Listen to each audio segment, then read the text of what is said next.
What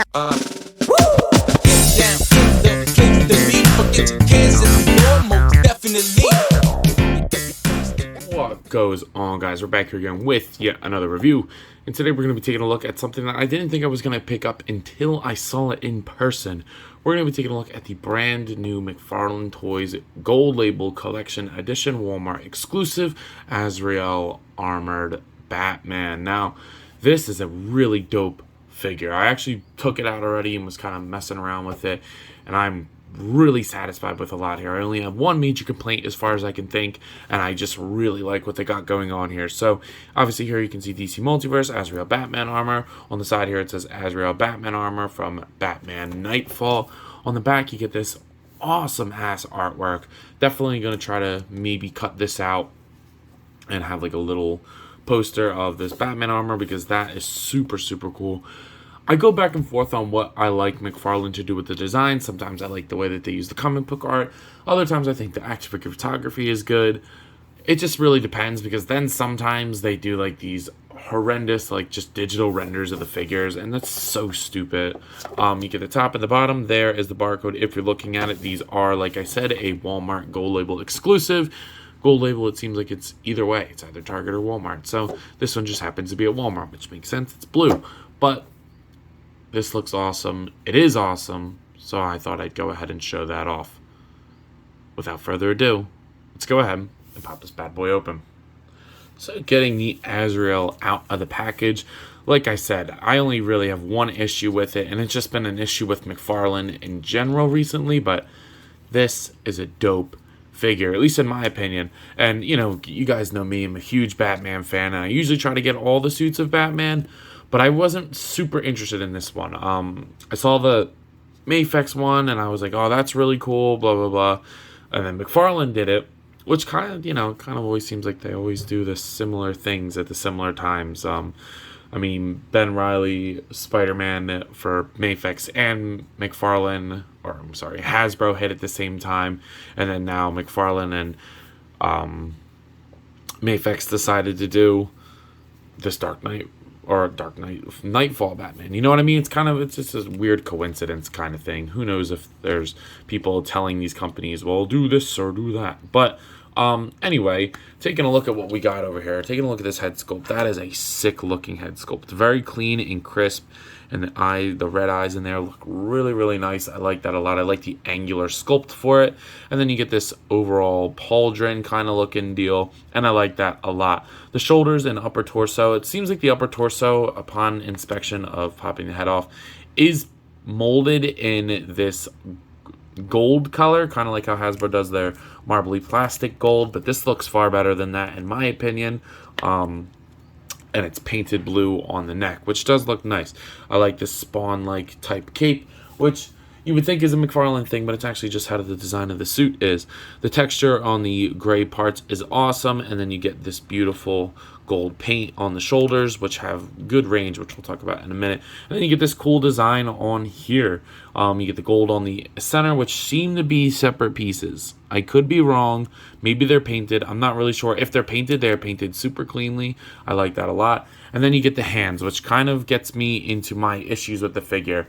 It is missing a decent amount of paint. I think it needs silver across all these buckles, and I think that the hands are not painted good at all. There's no paint on them. There should be at least a silver, or at the very least a gray on the tips of these claws, because without them it just looks very cheap and, you know, plain. And I think a wash would have done the gray so much justice. I think personally, I mean, you all can disagree and have other opinions on it, but personally I always feel that gray, textured gray, is always what needs a good wash, because it just looks like a prototype without it. So gray, in my opinion, always needs some kind of paint on it to make it not look cheap. And while the beautiful sculpt and texture is on there, I really like that, and this pouch on this side looks really nice. You know, while I think it looks great from a sculpt and design standpoint, a little bit of paint would have went a long way. I might go ahead and just get like a black wash real quick, because it really would simulate so much for this figure and accentuate and bring that stuff out a lot better. You get a little bit of gold paint in there, which is nice, and I like the white on here. It's a little gappy kind of, and for some reason it's like it won't go straight. I don't know what the problem is. It's a little finicky, the abdomen piece, I guess, but I do like the sculpt of that, and then the other arm is the same, and then you go down to the legs, and like I said, the sculpt is there. It's just a matter of no paint. These are harder than you would think. They're not like hard that they would break, but they're not like super soft and squishy. And then the ankles look great with the sculpted joint. Some people are with that, some people are not. What do you guys think? I really like it. But and then the cape looks great as well. A little bit of paint. I think that's supposed to be gold, I'm pretty sure, but you know, it's just, I guess, where this is where McFarlane cuts their corners with paint sometimes. Still more paint than a Marvel Legend on some of them. I mean, I love this character, but this, I don't know. Whatever. But as far as accessories, he has none. He has the quintessential McFarlane card, which I do like the art on there. And then there's a read-up for that. And then the stand. Whatever. Definitely could have used some accessories. An unmasked head. Like, they still have not done a comic book Bruce Wayne unmasked head. That would be really, really cool. But yeah, not really. I mean, in this suit, he had a bunch of different, like, unique gadgets. I mean, it was the 90s. So, like, even if you just look on the artwork for this card, like, what the fuck muscle group is that? Like, all those bumps, you know what I mean? Like, there's no muscle group that looks like that. But so getting some 90s stuff would be, or like some weird 90s accessories would be super cool. They did put a little bit more sculpt in here than probably necessary. Of course, he's going to McFarlane-esque it, but I think that it really works for this design. And honestly, like, just standing there, he looks like a badass figure. As far as articulation is concerned, the head is going to look up, down, pivot side to side, and rotate. It's a beautiful ball joint. Pops out a little bit easier than I would like, but honestly, I think that works great. Then you get the hinge at the shoulder, which does go up past horizontal, and actually has a fair amount of movement with that ball peg in there. I like that. Bicep swivel, double jointed elbows, no swivel at the glove, but you do get a hinge and swivel at the wrist, which will move the way you want it to. Now the torso does function good. There's a little bit of gold on there, and it gets a little gappy, but it will pivot side to side, rotate at the top and the bottom, and he crunches forward pretty decently, actually, so that's pretty darn good. I like that a lot. It seems like they've been listening, and so far that they've been getting better. The hips will move outwards that far, down, he'll kick forward, back, upper thigh rotation, double jointed knees that look really nice, actually, all things considered, so I like that. Good range as well. Then the ankle goes up and down, swivel, rotate, and hoe hinge. So I really like the articulation on this guy. I think that it suits the character very well. He's supposed to be pretty acrobatic even in this suit, and honestly I think that this will get all the poses you need done with relative ease. As far as scale is concerned, let's get out the Zack Toys team. So obviously this is a 7-inch scale figure, so he's not going to scale well with Marvel Legends. So here he is next to the What If Wave Zombie Cap and the Bonebreaker Waves Darwin. So he's a lot taller than them. And with other 6-inch lines like the Jazzwares Fortnite series, he's also going to be a lot taller. But since NECA does 7-inch scale figures, even though I don't really know what scale you would call this King Kong, he does look, you know, I don't know how this NECA Kong is supposed to scale, but Silly Kong there, and then here he is next to Tomato Head.